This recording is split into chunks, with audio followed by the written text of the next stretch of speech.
Well, plenty more to get through tonight, so let's bring in my regular Monday Political Insiders panel. Bill Shorten's former Chief of Staff and former Labor State Secretary Cameron Milner, and John Howard's former Press Secretary David Gazard. Welcome to you both.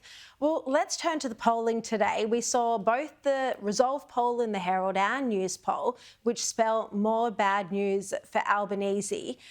Cameron, do you think the Prime Minister would be feeling the heat, given the polls are cementing that it does look like, at best, a hung parliament? Well, this guy must have the thickest skin in Australia because he hasn't heard the message from the people on the street, the people he's supposed to be out meeting, Sharri. I mean, it's no great surprise. The rest of us who are talking to Australians understand just how badly this government's handling things. I mean, this is a government who has an answer for nothing and an excuse for everything. It's a little wonder the polls are so bad. But what it shows, both the Resolve poll and the Newspoll, is that Labor's only pathway to government is with the Greens and with the Teals. And Albanese better front up to Australia, honestly, before the election, explain how he's going to do that. Not some excuse, not, oh, trust me on the afterwards. Explain how he's going to govern with the Greens, because that's what these polls show, Sharri. Well, and your column in The Nightly a few days ago, said that Albanese does need to preference the Greens last, and he needs to come out and say this. David Gazard, they're a deeply extremist party.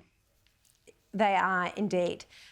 David, there's still a long way to go, though, until Peter Dutton makes up the ground to put him in a position to win minority or let alone majority government. I mean, the coalition's just so far behind on the seats.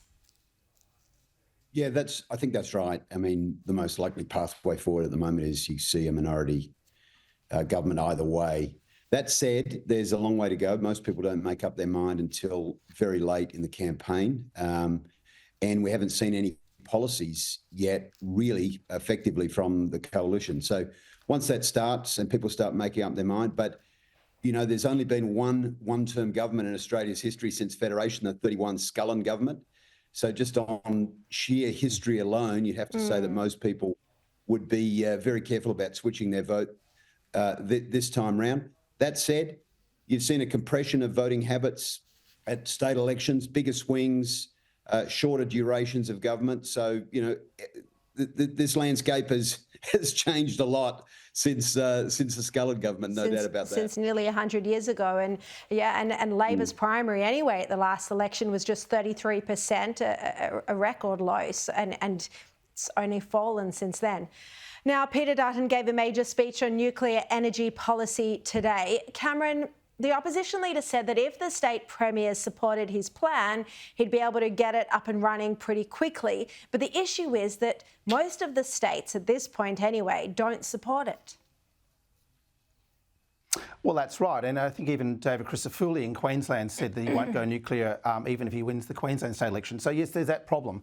But I think the voters are making the change here, Sharri. I mean, 19 out of 20 countries around the world use nuclear power perfectly safely. I mean, the French get to Paris Accord numbers because they've got nuclear energy, for goodness sake. So I think it's changing. I think what's changing is when Albo was a young bloke running around in a T-shirt with a placard saying no nukes, that might have worked. 60 plus now, he's not moved with the times. Young people aren't fearful of nuclear energy, and they're becoming a huge voting cohort. And I think on the issue of nuclear, Dutton's got it right. It's the future of getting to net zero by 2050, along with renewables and everything else we're doing as well. I think that's right, that the fear factor isn't there anymore, David Gazard, because there's, 30 other countries around the world who do use nuclear as part of their energy mix.